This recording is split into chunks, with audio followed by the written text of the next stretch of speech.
কোন তাসবিহ উচ্চারণে সহজ কিন্তু ওজনে ভারী? এ সুবহানাল্লাহি ওয়া বিহামদিহি, বি লা হাওলা ওয়ালা কুওয়াতা ইল্লা বিল্লাহ, সি লা ইলাহা ইল্লাল্লাহ, ডি সুবহানাল্লাহ।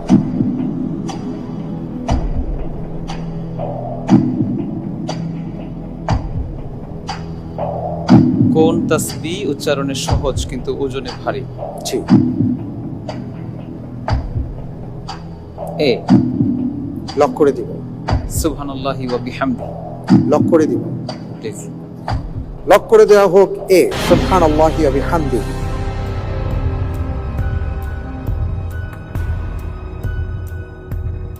আপনি যে উত্তরটি দিয়েছেন আপনার উত্তরটি সঠিক উত্তর। আলহামদুলিল্লাহ।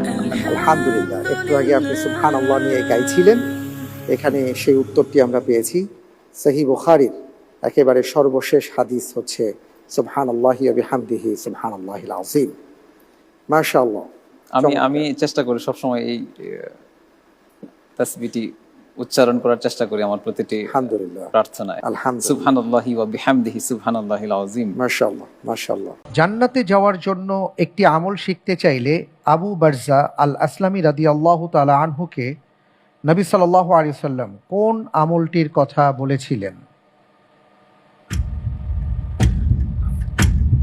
প্রশ্নটা আরেকবার।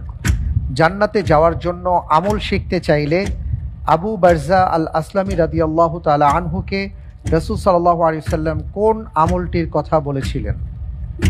আবু বারজা, হ্যাঁ, এটা তো হযরত আনাস রাদিয়াল্লাহু তাআলা আনহুর হাদিস মনে হয়, যেটা লম্বা হাদিস, যেখানে উনি আসছিলেন রাসূল সাল্লাল্লাহু আলাইহি ওয়াসাল্লামের কাছে। উনি বলছিলেন যে কি দ্রুত বলতে হবে। হ্যাঁ, ইয়া রাসূলুল্লাহ, মানে উনি বলছে যে আপনার কাছে আমার ওলি আসছিল, এই বলছে, অর্থাৎ ফরজ নামাজ ফরজ হয়েছে, রোজা ফরজ হয়েছে বা অন্যান্য যেটা আছে। তো রাসূল সাল্লাল্লাহু আলাইহি ওয়াসাল্লামকে বলছে, ইয়া রাসূলুল্লাহ, এগুলো করলে কি, হ্যাঁ আপনি এগুলো করলে জান্নাতে চলে যাবেন।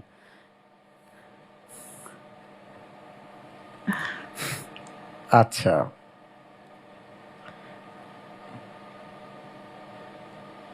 আপনি যে কথাটি বলেছেন আসলে আপনার উত্তরটি সঠিক হয়নি। আলহামদুলিল্লাহ। আলহামদুলিল্লাহ। সঠিক উত্তরটি ছিল জনপদ থেকে কষ্টদায়ক বস্তু অপসারণ করা।